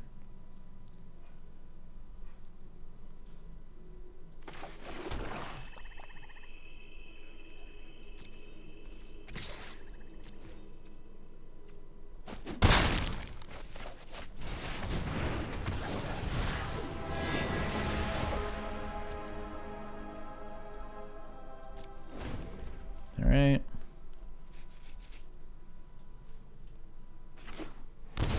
This is my actual, I mean, I picked this card fairly highly, but this has been my actual occurrence with Eldritch Reborn, is that it never gets fucking value in this format. Here with the black-white deck, we actually prefer to put tokens in the graveyard instead of, or kill tokens instead of bodies. We don't want them getting bodies in the graveyard. Blocking the amass token means he gets wider. His board seems to want wide. Although this card will let him put in more things. I think I blocked the 1/1 here, actually. There's some question about whether or not I blocked the zombie army token or the 1/1, but it's always a token here.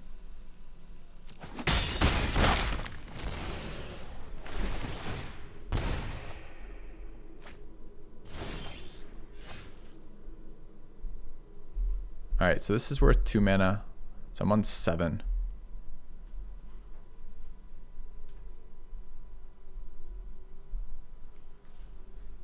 Can't deal with Toski. Toski can block. It can't block Bond 2.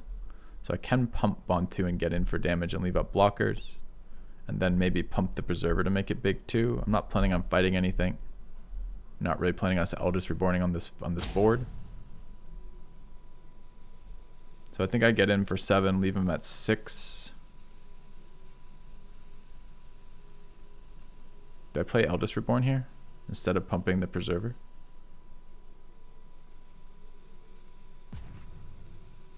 Maybe. But maybe not.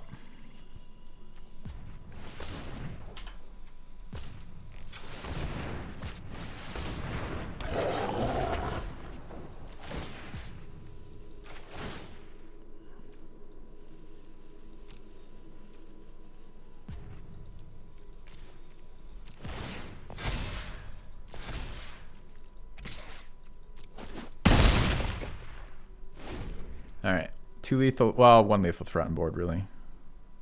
But Toski always taps here, which is nice.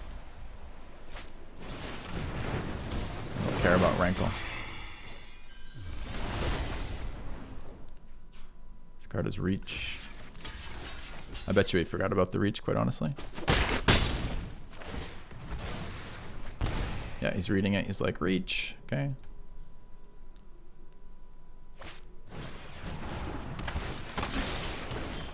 Alright, opponent has 3 blockers. We have 2 threats. He can't block Bontu without 2. He's at 5. Is there any way I can get 2 more damage on Bontu? I don't think so.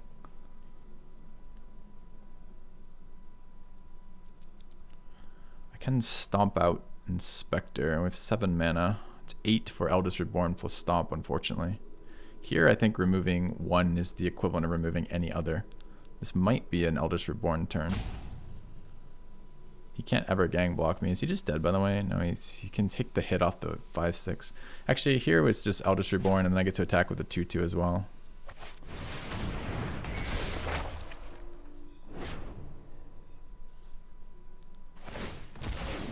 Sacrifice Toski. I wasn't expecting that.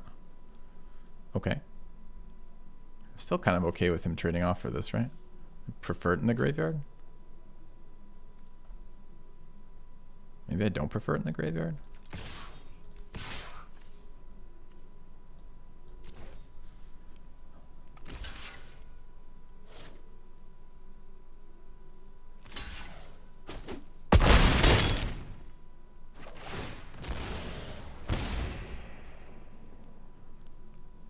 I think it was a good sack on Toski. It's not getting him anywhere.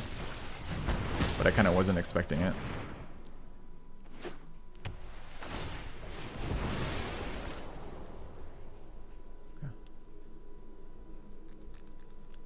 Like Eldest post combat, maybe. We kind of overvalued Eldest Reborn in this draft for us. Like I might have overvalued it in this set. It's just so hard. This card is generally such a bomb, but in like cube, it's like not such a great bomb. So he can gang block Bantu to live, but we have 4 lethal attackers here too. So we're gonna Savage Stomp one of his blockers, so he can't block that. We're gonna do it on this card because it's the hardest for him to remove with two colors here. And we're gonna do it to the, if he has black for -4/-4, this puts a counter. I guess we remove that one anyways. Okay.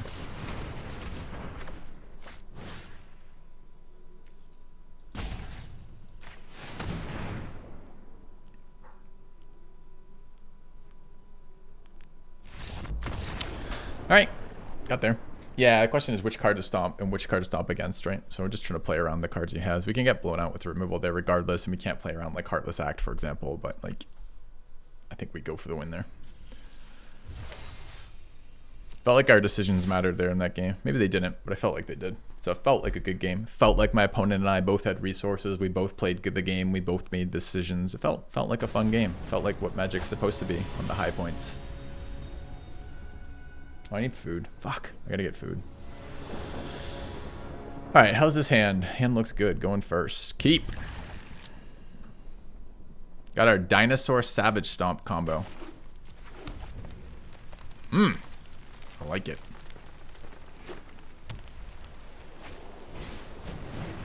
One mana 2/2. I don't like it.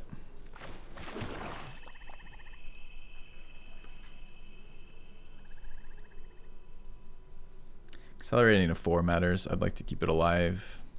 I guess it's the uninteractable one. We get some more value out of this later. I mean, we also have Dinosaur plus Stomp next turn, which seems pretty nice too. Although I feel like I might actually want to sacrifice Brontodon at some point. I could make the Druid a 3/2.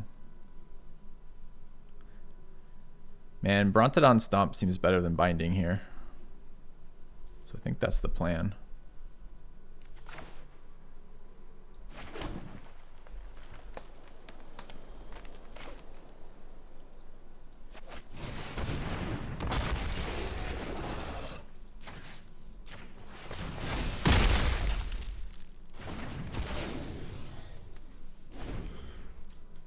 Four, 5 is maybe okay versus white. It depends if his removal is red or white.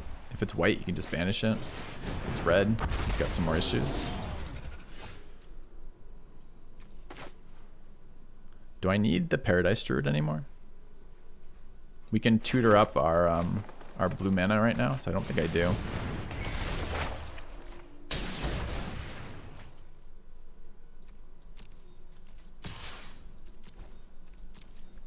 I'm not super keen on racing. Or rather, yeah, not super keen on racing, but I'm okay trading the 2/2 for the 2/1. It's fine.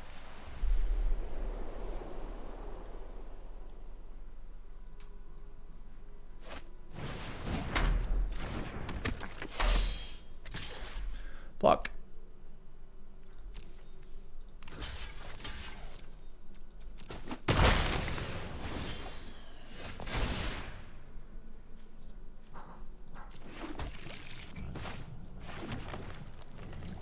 Always a nice draw, huh?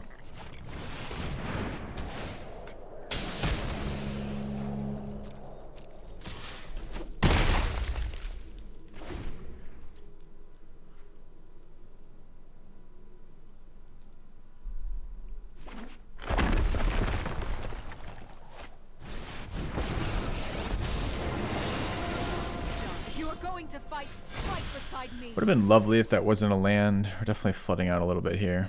Do I have to kill the 1/1 generator? I guess. I mean, it's 6. He's at 1. I don't think so. Fuck that.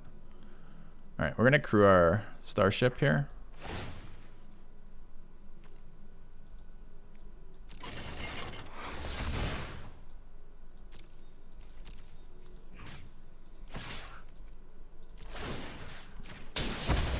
Star Destroyer launches strike on 1/1.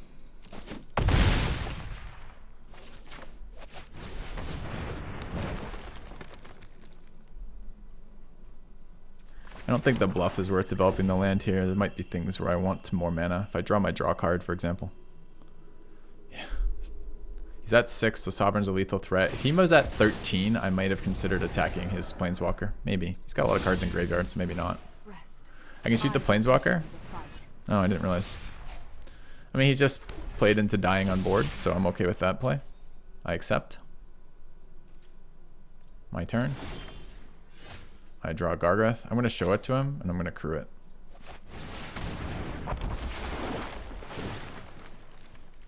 Oh, he's at 11 now. He gained life. Oh, there's a +5 on that. I kind of forgot about that. Maybe I shouldn't have showed him. I actually thought he was dead here. I didn't notice him gain life. I was actually looking for the Planeswalker effect. I actually thought he just pumped his guys and passed. I didn't see it. But it makes sense that he's actually playing to win the game instead. So that's kind of exciting. Question is, do I block with Gargoth? I don't want to block the double striker with Gargoth, so I guess I'm actually crewing with Gargoth. Here, I guess I can make him trade. This is 6. So if he chumps this, he could chump that too. He could eat this. Here, I think it's just literally attack with Sky Sovereign, right?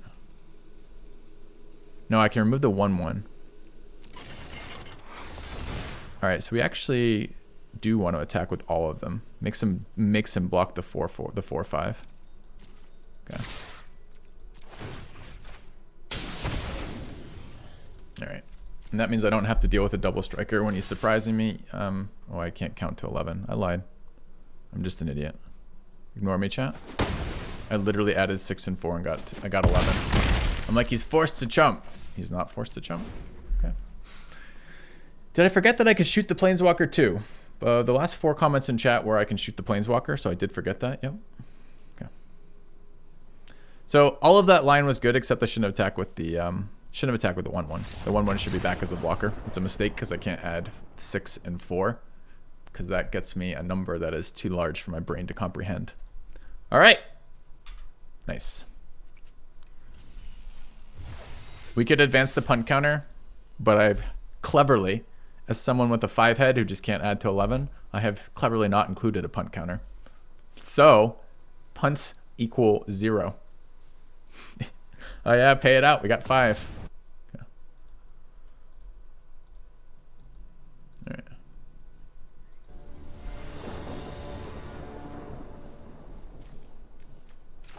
Only black mana, opponent goes first. Any green mana.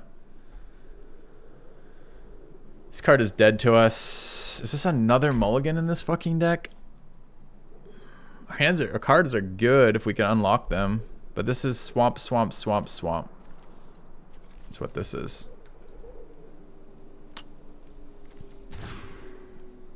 Forest, forest, forest. Watsy's a funny fucking guy. Watsy as a whole is just an amusing kind of company sometimes. So 3 to 5 gets us this.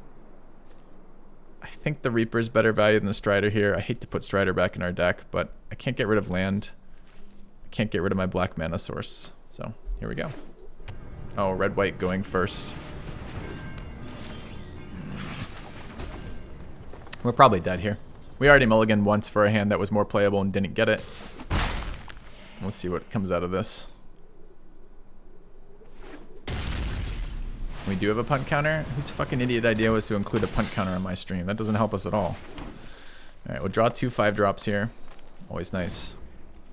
What's our early acceleration? Do we have a goose in this deck?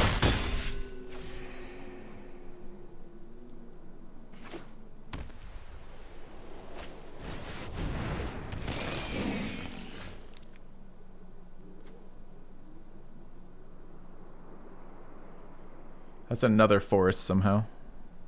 Remember, we have 9 black sources and 9 green sources in this deck. So we're a perfect split with 9/9 mana base, which is fucking incredible for a 40 card deck. Not incredible. It's really good for a 40 card deck, I guess is what I should be saying.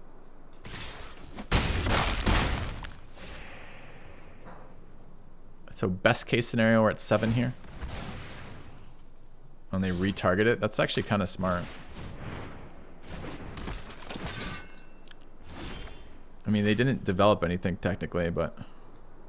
So now I'm forced to shotgun Stomping Ground to play Sky Sovereign, which can't block. And the best case scenario is I remove 1 damage off the board. Best case scenario is I remove 2 damage off the board. Is that even good?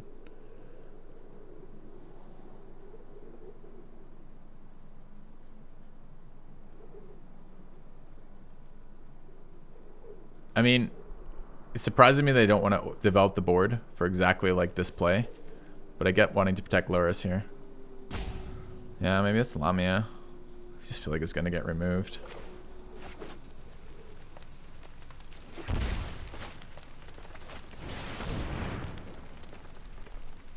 It is the 4/4 lifelink portion of that. Sky Sovereign now is not exciting on this board at all. So this is maybe a better blocker. It's better than Reaper.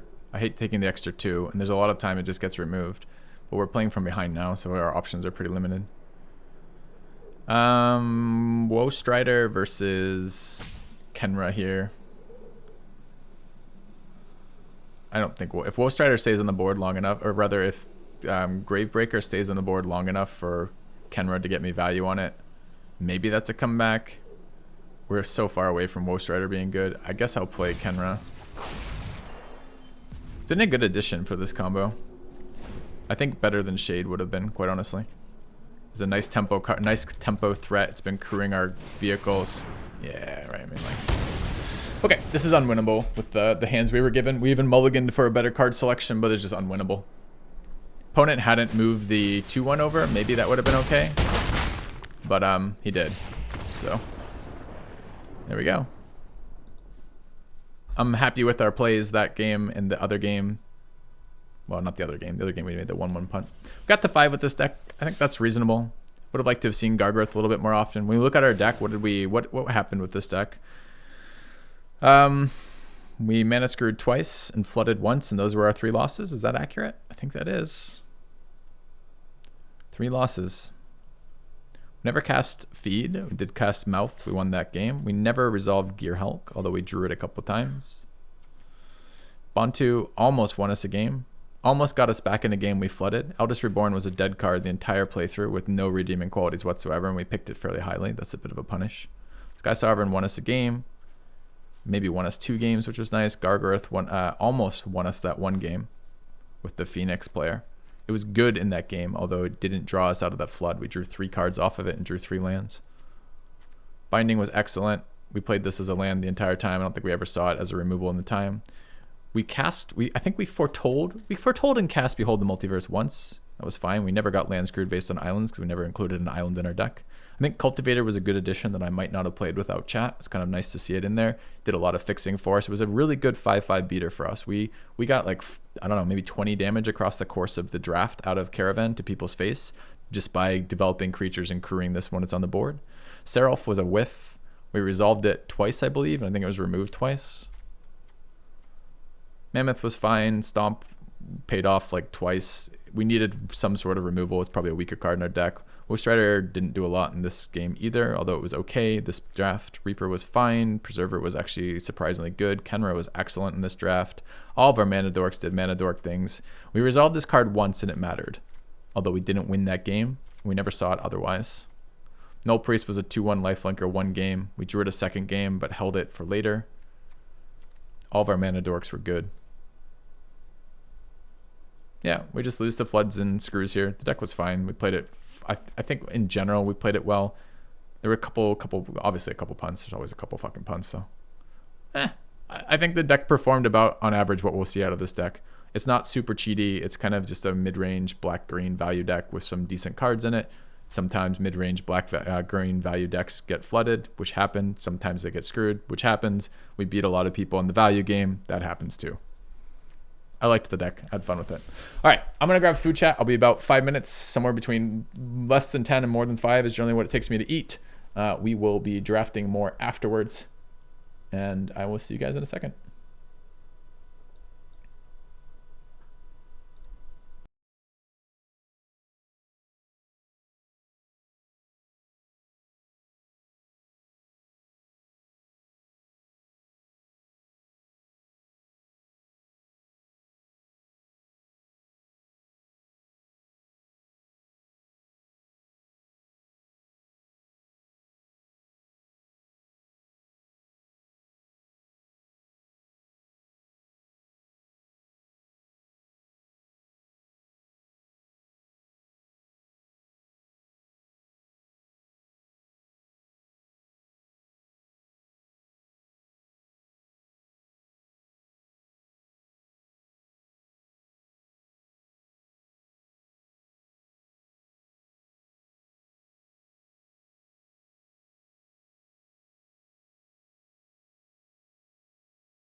Hey, chat.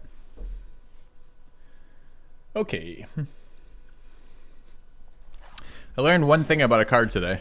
I didn't realize Sky Sovereign could shoot planeswalkers. I thought it was only creatures. Did we learn anything about any of our other cards? I don't think we did. Oh, we learned that Preserver doesn't interact with Castle. Anyways. Dude, I forgot. I didn't even know when I went downstairs. As soon as I got downstairs and opened the fridge, I'm like, oh my god, I have leftover Thai food today, which was glorious. Not even really leftover, honestly. We bought two main courses yesterday when we ordered Thai, so I could have Thai food for lunch today for birthday. It's pretty fucking great. Taylor from PK is a huge Magic fan. I know. It gets mentioned a lot. There's not a lot of ways to collaborate in Magic though, right? Like we could maybe draft together or something. That's about it. We could play net decks against one another. Now I don't ever fucking play Standard or Historic, so it's not particularly exciting for me.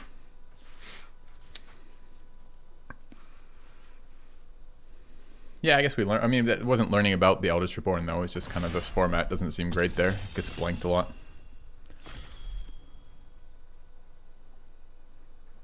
I don't really like Standard Magic very much.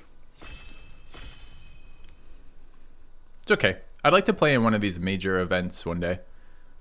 Like one of these, what the fuck they're called now? I don't even know what they're called anymore. 1v1 for gifted subs. And what? Draft?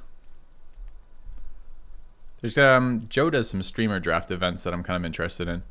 Where you kind of... I don't understand this. Like, I guess maybe he was waiting for ages. I never understand the people who like queue for draft and don't hit confirm.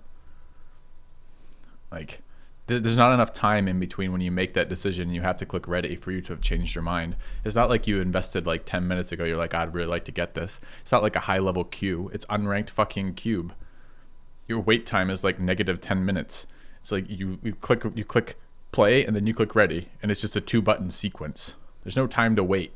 So I don't understand what that is. Remember the name of the dish?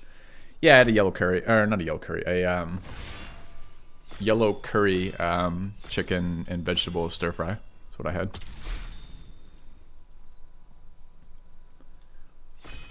Pod drafts, yeah. I would very much like to get on some of those, Joe. So I was going to say, that might be another way I could collaborate with Taylor if he ever does any drafting. I could also teach him to draft, which is super fun. I enjoy teaching people to play games, and if he's already a Magic player, just hasn't gotten into draft, it's a very nice transition. Pack's interesting. Obliterator's great. Heliod's pretty interesting too. Scavenging Ooze is very good. Lightning Strike is okay. Goes pretty rapidly downhill here. This card is really versatile. Really nice 2-drop in my favorite color. I'd never first pick Niv, I'd just wheel it. The card's useless. Obliterator's a build around, but not really. It's just a really nice payoff card in black if you end up there. Sometimes it wins you the game. Fuck. What do you guys think? Ooze or Obliterator? Are there any other first picks? Lightning Strike is probably this maybe safe because it's just there. We cut green by grabbing Ooze. We don't really cut black by taking Obliterator. Ooze is pretty solid. Green's my favorite color in this cube. Obliterator often wheels too, but probably not that early. Man, the immediate punish. Immediately. That's like a fuck. We'd have 2 like insane black cards. I really don't like Gonti. Yeah, he's fine value. He's just like a 2/3 for 4. It's really unexciting. That draws you a card. It's better than the average card, and it comes out of your opponent's deck. That's about all. Do I Catarid over this, or do I grab this and remain? I say open, but it's not really open.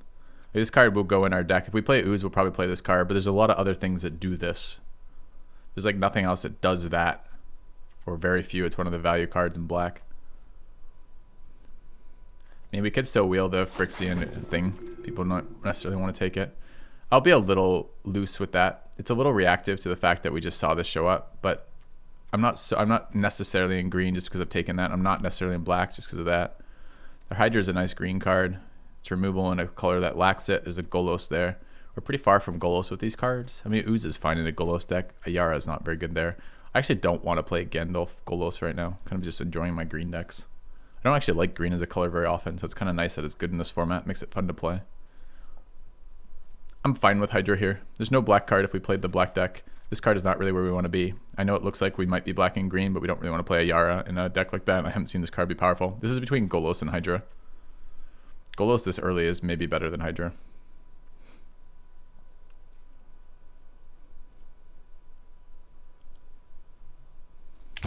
Hydra's fine. All right. What are we seeing here? Gandalf card. Land tutoring, kinda. Karuga is fine for draw. Vandal's fine.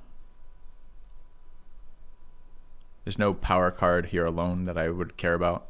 I haven't even seen this card be resolved ever in this format. It probably wins some of the time when you resolve it. Hey chat, second dinosaur too. For those of you guys telling me there's no dinosaurs in this format, you're wrong. This guy's not only a dinosaur, he's an elder dinosaur.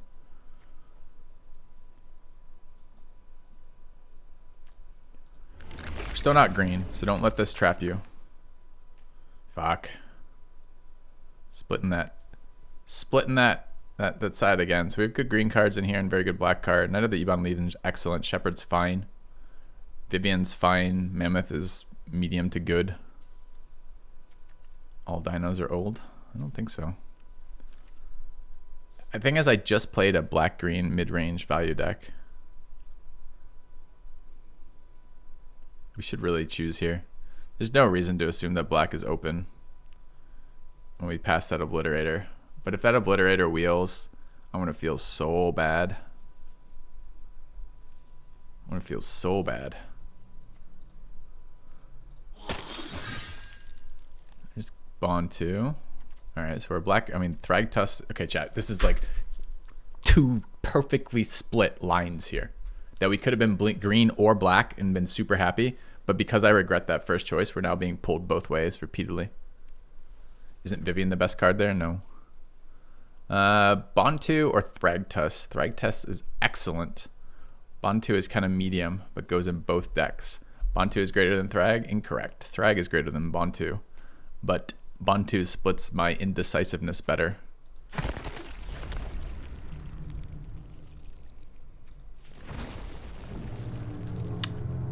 Okay, next pack is whether or not we see Obliterator come back.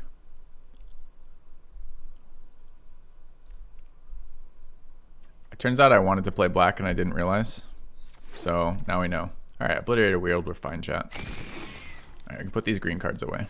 Thank fucking God. Alright. Look at this core black deck. I don't even hate Crypt Breaker. Alright, Ooze is excellent. I mean, our green cards were fine. There were really good green cards going around, but I wanted to play something a little bit different. Take I don't care about these cards. Agonizing Remorse is okay. Is it better than just a random Blood Crypt for splashing?